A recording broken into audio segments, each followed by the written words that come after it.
Hi everyone. Sorry, we've had some technical difficulties here, but welcome to Between the Lines Live.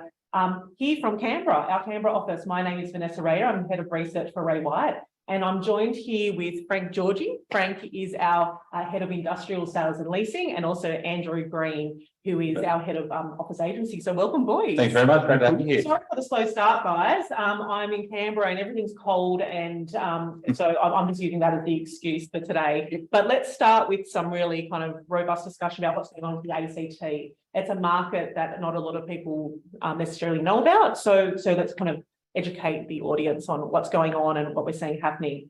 So firstly, I look at a lot of the sales transactions that have occurred over the years, and also always Canberra's a little small part of the pie. We've seen it grow in times, and unfortunately it's kind of come back just like every other state there has been in terms of transactions over the last 12 months. Historically, you've got institutional investment here, not so much foreign investment, but a lot of private investors, a lot of private money coming in. Maybe you can just explain quickly, Frank, for us, because sometimes that kind of the ownership structure here in Canberra or in ACT is a bit difficult, particularly for the foreign buyers when they're looking to purchase. Can you explain a little bit how that works and why that might be a bit of a stumbling block for some people? Yeah, in the ACT, we have a leasehold system. So you don't actually purchase the land outright. You have a 99-year lease on the land, and that does spook a lot of international buyers. It spooks some interstate buyers. I mean, you are just buying the land, and then it's pretty easy to get another 99 years on that lease. But it is that extra layer of complexity. It doesn't help solicitors who are interstate, and you know, if a buyer's using an international solicitor, they look at this crown lease system and saying, "What the hell's that? I'm not going to own the land." Yeah. So yeah, there is that little layer of complexity, and even some of our interstate buyers can't even. Their solicitor's not comfortable with doing transactions in the ACT, and they will use an ACT solicitor for that. Yeah, so that's why we probably have such a large portion of private investment. We see a lot of institutions, don't get me wrong, but a lot of private investment when it comes to commercial.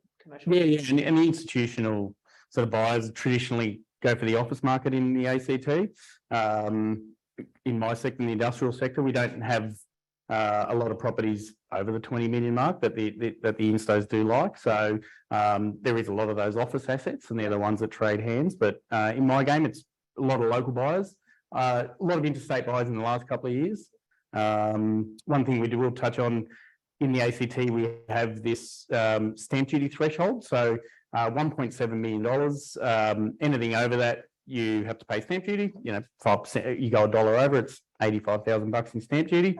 1.7, you don't pay stamp duty. So let's just take that for a second. But you mentioned the office market, so let's start on that. Okay. That's a market that everyone's going to be asking me about an awful lot. Yeah. And a lot of it stems from this whole issue of working from home. So occupancy levels, as we know, across the country have reduced. Vacancy levels have increased. Occupancy is slightly different, like, you know, the workforce being in the office. That's taken a toll on the office market. And we saw even just in the AFR yesterday with the revaluation of assets coming up, where we're seeing a real shift backwards in terms of what those values are. Can you give us a bit of an idea of the office market here in Canberra, given that it's got such a strong government tendencies? Yep. What is that work from home piece look like here in Canberra? Yeah, so generally with the large Commonwealth tenancies and also the ACT government, work from home is basically now, I think, what most Commonwealth and state agencies will kind of do probably over the next 3 to 5 years, really. I know anecdotally that people have got, you know, 3 days in the office or 2 days in the office and 3 days at home, kind of signed off as part of their kind of ongoing working arrangements. And that's really, really common. So unlike the private sector where there's been a kind of push to get people back in the office, hasn't happened at the Commonwealth level yet. And at the state government level, so the ACT government, you actually need a reason to go in the office. So even though they've got 3 buildings that would have been built in the past 5 years, all 5-star neighbours, 5-star Green Star, the whole box and dice, these things are maybe, you know, 25% full, you know. Yeah, so that's a real concern, because going forward, who's going to take up that space? Well, once those leases are up, or if they sublease what they do, who's going to really come in and backfill that space? Yeah. it's a tough one for the city markets, because also we're seeing a lot of these Commonwealth tenants kind of reverting back to a lot of those kind of outside of the non-civic sort of markets. Yeah, so I mean, look, generally in what we call a town centre here in Canberra, so you've got 4 of those. There's generally 1 or 2 government departments that have kind of always been there, and they really kind of form the kind of workforce and the lifeblood for the cafes and the, you know, those kind of ground floor retailers that need 20,000 workers in a precinct to actually survive. Yeah. And they're obviously paying rents on the fact that they were told by the building owner when they signed the lease there'll be 20,000 people upstairs. You know, it's so that knock-on effect to those other users. Yeah. So you're working in leasing though. We say all of this. Yeah. So where is there inquiry? Is there a size range? Is there a tenant type that you're actually getting some inquiry through? Yeah, look, the bulk of our inquiry over the past 12 months has probably been in that sub 500 square metre market. It's been a little bit depressed over the past 3 to 4 just because there's a flow-on effect, because the Commonwealth isn't actually signing contracts kind of as they kind of go through their end of financial year budget cycles. So there's been an awful lot of companies that I'm talking to that would sign a lease tomorrow that can't, because they've had a contract sitting on a desk waiting to be signed for 3 months. And that's obviously got a flow-on effect through the private sector, you know. So, but in saying that, when these companies are actually committing to space, it's generally space with a kind of spec fit out in place, because people aren't wanting to spend that $1,000, $1,500 per metre to build a fit out from scratch. Yeah. That's a big capital investment up front. So the stock that we are seeing moving is that stock that the owner has actually in advance spent the money so they can kind of move in, plug in their IT equipment and start trading. Well, that was my next question. It was going to be around incentives. So Yeah. what's happened with rents and where are you seeing incentives at? Yeah, so look, for a kind of empty space, because with the spec fit out, it's a little bit hard to work out, but look, somewhere between, for a good 5-year lease for a tenant, say 300 to 500 metres, 25 to 30%, just depending on the building, the face rent, you know. What we are seeing is that with these tenancies that have got a spec fit out in place, they do tend to get a higher rate per metre, just because if the fit out's costing you $1,200 a metre to build, they get eaten up really quickly with a 25% incentive, you know. So how about the leasing market is, I suppose, actually operating a little quite differently in industrial, like we're seeing around the country. There's still record low vacancy when it comes to industrial. So what's happening for your leasing market? Yeah, I think we're still sitting at around the 1% vacancy mark, which is amazing. Still historically low. It's cooled off a little bit in the type. For the last 12 months, we've been, you know, the owners have been spoilt. Things have been on the market 7 to 14 days. Wow. Offers, 3 people going for the same thing. Yep. You know, us agents getting abused because someone missed out, like almost like what was happening in the home buyers market. That's cooled off a little bit, but still historically strong. We're still sort of getting offers on properties within that 30 days. Yep. And still growth in rents, just not at the same level. No, the rents are, you know, CPI rents are growing. Build cost is one that's hit the industrial market, so they've probably gone up 50% in the last 2 years, which has been super sharp. So, you know, $1,600 a metre to build a tilt panel warehouse 2 years ago, sort of $2,400 a metre now. So that's really sort of depressed that new build market. There's been a lot of blocks unsold where it didn't stack up for people anymore. And that's that new economic rent, if you like, because if it costs that much to build, they need to get that sort of rent in order to make it. So and owner occupiers can wear that, because they're putting their own lease in place, they're putting themselves in. Doesn't matter if it's showing a 4 or 5% return for them, but for the local investor, it's you can't sort of make it stack up at that price. So, and you mentioned that I want to talk about investment later, but that 1.7 million is actually pretty interesting. But let's chill that for a second. So with limited availability of stock, costing a lot to build, are you seeing tenants move further afield? Like I know that your kind of New South Wales rival markets that are just on the other side of the border, are we seeing a lot of tenants? Were you losing tenants to those markets? Yeah, we've got Queanbeyan literally next door. 1 second over the border. We share a train line with them. So we've traditionally always had a lot of people go to Queanbeyan because New South Wales does have lower rates, lower workers' comp, lower payroll tax. So we always have seen a lot of people go to Queanbeyan, but because we've had no industrial land release or next to no land release in the last 5 years, we've seen a lot even go down the south coast. So Bateman's Bay, Maruya, Nowra, there's been companies go there. We've had a few go to Cooma.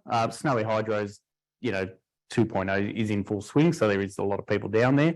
But the big one, it has been Goulburn and Yass. Yeah. So they're on the highway. They're in between Canberra and Sydney. So they've got a massive upswing, and their rents have jumped. Goulburn traditionally had a lot of 2,000 to 3,000 metre warehouses you could choose from, a lot vacant, but they're full now. So I suppose that's also something else that people probably aren't aware of in terms of Canberra. You don't have those big, large distribution type assets. You touched on that with the institutional investment. Is the majority of your stuff kind of smaller? Do you have units? It's a real range of things, but not those really large format type distribution centres? Yeah, correct. So even Australia Post, we've got a pretty small footprint here.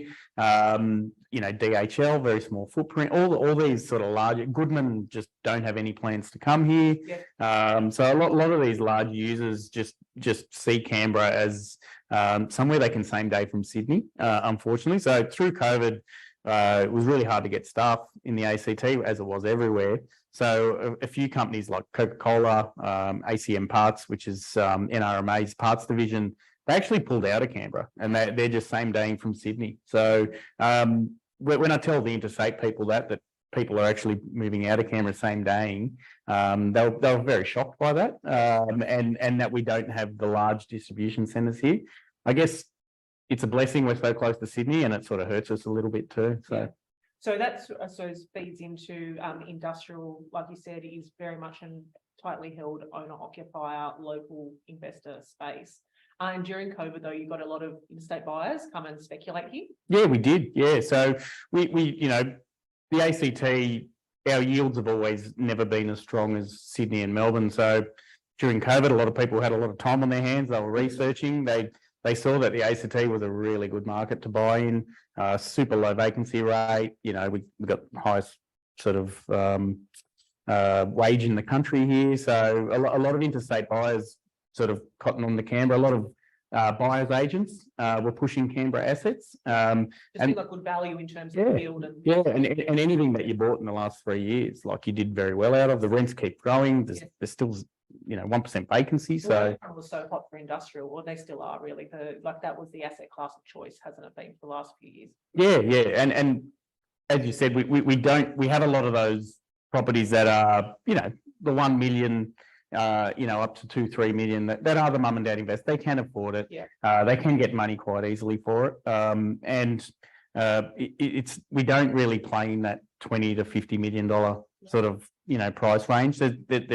There's probably, you can count them on one hand how many properties there are in ACT at that level. And how about for office assets in that sort of that smaller price range as well? Do you have strata stock here in Canberra, or is it all just kind of more freehold? Yeah, look, so not as much strata stock in the CBD. There's probably, as far as whole office buildings, 3 kind of strata type office buildings. Awful lot of those kind of office buildings in the, just because of our actual height limits here, kind of in that, $20 to $50 million range, which can be too low for some of the instos too. So that's where we get an awful lot of all those kind of private funds out of Sydney, Melbourne. They kind of put these syndicates together and buy those assets. Yeah, the private syndicates or the family offices, that sort of thing. Exactly. Yeah. So but in saying that, as far as the institutional goes, Charter Hall's bought in Canberra in a big way over the past 2 years. That they would have bought 4 or 5 buildings. Government tenants. And also, and they've also bought these sites that have kind of got a government tenant, and they'll build it and they'll own it in 2026. So they've taken the strategic view to kind of own that big bulky space, or as much of it as they can. In the market, and that's been done really over the past 2 years. And so now, forget the last 2 years. Where we're at today, what have we seen? I suppose there hasn't been any transactions, but where do we see that kind of yield movement? Yeah, so obviously with what, 12 interest rate rises over 13 months or something like that, you know, so that's obviously going to affect the book. So I'd say that when all these books kind of get revalued for the end of the financial year, an awful lot of these assets will take a hit on the actual book value. Yeah. That might actually bring it to the market where people are actually willing to pay it then. Because at the moment, the book value is higher than where the theoretical market value is. Yes. So these transactions aren't happening. Yeah. Well, that's like I said, front page of the AFR yesterday, you know, 17%, 18%, 12%. Yeah. These are the sort of reductions in terms of book values for these latest round of valuation. So yeah, it's pretty scary stuff when you're looking at these like big assets. Another thing that's kind of interesting on those larger assets as well is the government's push now for the fully electrified. Oh yes, yeah. So you know, Canberra was definitely the first market that really, because of the higher government tenancies that push for the Green Star, neighbours ratings, Green leases, all everything that else. sort of thing. Which, you know, like the ESG principles that a lot of our the bigger firms or most firms have now. There is definitely a push for that, but now the government has new requirement for fully electrified buildings. So look, off the bat, the ACT government now will not move into a building that is neither fully electric or has plans to do it over the next 3 to 5 years. And those plans have to be written into the lease, and you have to do it, or they can break the lease. So that means that even for a 200 square meter shop front, part of a larger building, they won't physically go in there unless those plans are in place. Wow. So at least an awful lot of building, and Canberra had a very large kind of construction boom in the late 2000s, early 2010s. Yeah. Awful lot of buildings built. All those buildings in theory are now actually redundant without major capital works involved. We saw a brief for industry that came out. No, sorry, not industry. Infrastructure that came out 6 months ago, and that had to be fully electric. So there was, which basically means it has to be a brand new build. And some of these large office buildings that Charter Hall has bought, that was I'm thinking of 50 Marcus Clark Street in the city, and also the current tax office at the old QIC portfolio. They were built, 2008, 2009. Those tenants will be moving out in 2025, 2026. We're going to have this very kind of large stock base that, without significant reinvestment, as far as taking away any form of gas from the building, won't fit those kind of upcoming Commonwealth requirements. And so they can be retrofitted. Everything costs money though. But also you're talking about these assets that have these really large floor plates, and you're talking about, the most inquiry you're getting is that sub 500. Which makes it quite costly and difficult to then carve up for these kind of incoming tenants. Yeah, look, the only real tenants that could take the buildings that these Commonwealth departments are moving out of is the Commonwealth. So that's it. You kind of, if they are going to be competitive in that space moving forward, they are going to have to significantly reinvest into the plan of those buildings. Yeah, well, that's something to watch going forward. And I suppose there's also the opportunity or possibility of adaptive reuse into something else, but that again is all very expensive. And I think too that might have a flow-on effect for the wider market. So I think we might see these large tenants, whether they be the kind of big banks or kind of going down that path where kind of with their own ESG guidelines, that's to kind of go into buildings that are fully electric or something like that. So generally the government takes the lead, and then those larger firms follow suit. Yeah. Do you not have the same ESG requirements in industrial lands? No, we don't. No, we're still pretty good with that. Like you might get the tenant who wants, a neighbours rating, Green Star rating, but it's few and far between. Yeah. And just on Andrew's point, it's quite concerning that we are, we spruik ourselves as the greenest town, in Australia, but we're pretty much making 10, 15-year-old buildings redundant. Yeah. And you have to move. Useful building. Yeah.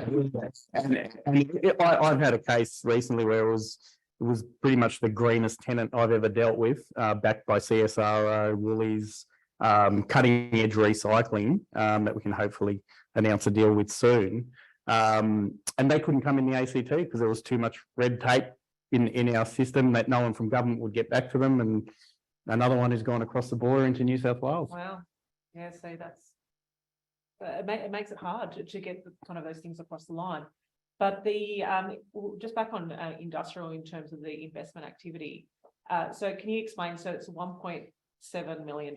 That's the threshold. And if it's one bit over, how much are they 5%. So then you pay your 85,000. So Yeah. so the amount of it actually started at 1.5 and then it's gone to 1.6 and now it's 1.7. So the amount of sales I've done for 1.5 and then at 1.6 and now 1.7, quite a few. And then there's even little ways, you know, where portion of the rent will go here and just to, Okay, let's just move on. yeah. But with the new development, you mentioned that the cost of construction and stuff is quite high. So it says your vacancy is really low, but you still don't have an awful lot of developable land zoned and ready to go in the ACT. No, What's the like? There's a lot of red tape when it comes to planning and also just the opening up of land. Where are we at with that for Canberra? it's quite frustrating because we actually have the land on the highway, you know, under a flight path that can never be residential land. It's flat. There's a lot of power nearby. And the ACT government just keep throwing, you know, curveballs saying that environmental studies is the one they do. It's going to be a 2-year, it's going to be a 3-year environmental study. And then, you know, we found a lizard, we found a frog, we found a moth. So, you know, as someone who wants to see the town thrive and I want to see a lot of this big business come to Canberra because we do have the land, it is quite frustrating. And there's, you know, we're just releasing little bits of land every 2 to 3 years, but not enough. With the property council, we did do some data on it, and we need about 700 to 800,000 square meters of land now, just for the demand. And we need to be releasing a couple 100,000 square meters of land pretty much every year up to sort of 2035. But it is so slow that, you know, there's a lot of people in sort of square pegs in round holes. They're in the wrong warehouse. They're in that they could be so much more productive. They could be putting a lot more staff on, but we just don't have the land to accommodate their new builds. Yeah. And so any of that land that does get released, are you seeing a lot of owner occupiers jump on that just to, or is it a little bit? No, the owner occupiers pretty much always take 50% of it straight away. That they need the land, they're jumping on it. We've actually, there was a big sort of 200,000 square meters released last year. And the instos did come in and purchase a good sort of 25% of that land. Have they developed it? Not yet. A lot of them are, there's 1 or 2 spec builds going to go on, but they are just searching for tenants. And a lot of tenants have already been sort of pre-committed.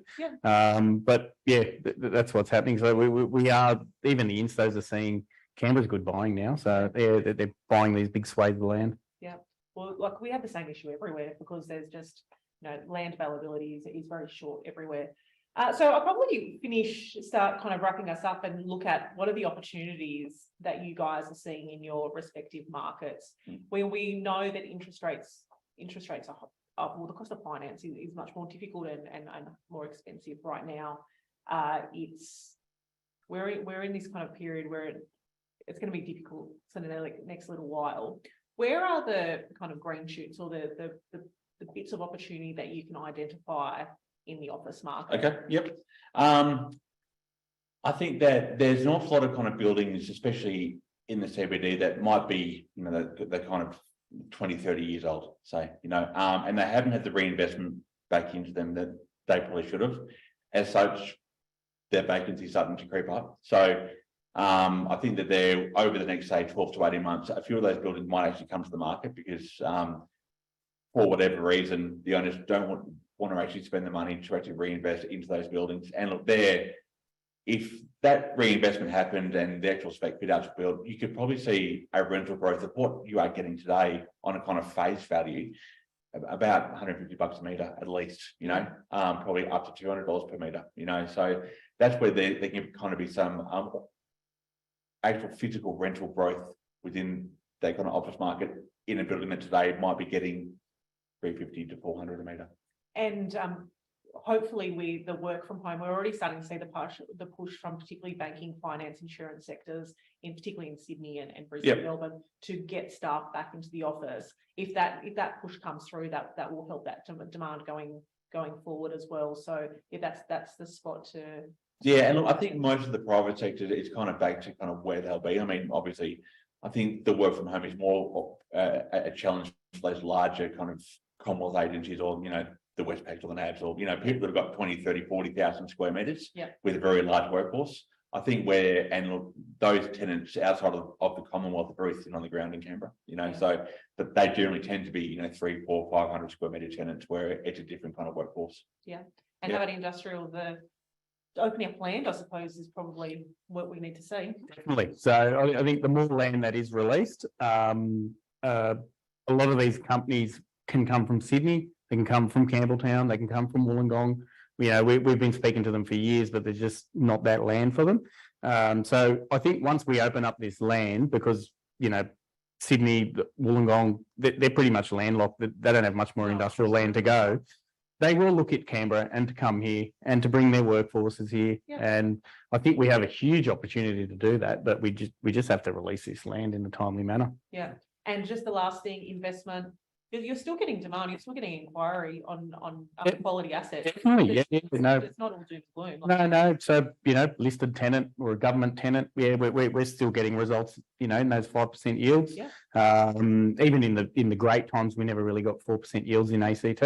And then just, the tenant who's just a local Canberra company, we're back in the sixes. So, but still historically low. Yeah. So, Yeah. The other time we have to look at things, we get very quick to go, well, we've lost some money since last year, but really let's think about this, sensibly. Let's look at 5 years ago, and there has been this big run to value. So I'd like to thank you guys for coming and talking openly and candidly about all things ACT and your respective asset classes. If anyone's got any questions or needs, reach out to these boys here at Ray White Commercial Canberra. Happy to help you. So thanks, guys. Thanks very much. Vanessa. So thank you. Sorry for the late start, everybody, but we'll be on track for next month, which I'm going to be heading over to WA and speaking to Brett Wilkins there about all things Perth and WA, and also he spends a lot of time in Asia. So what's happening with these kind of foreign buyers coming into Australia. So stay tuned for that. But thanks for joining us, and we'll see you next time.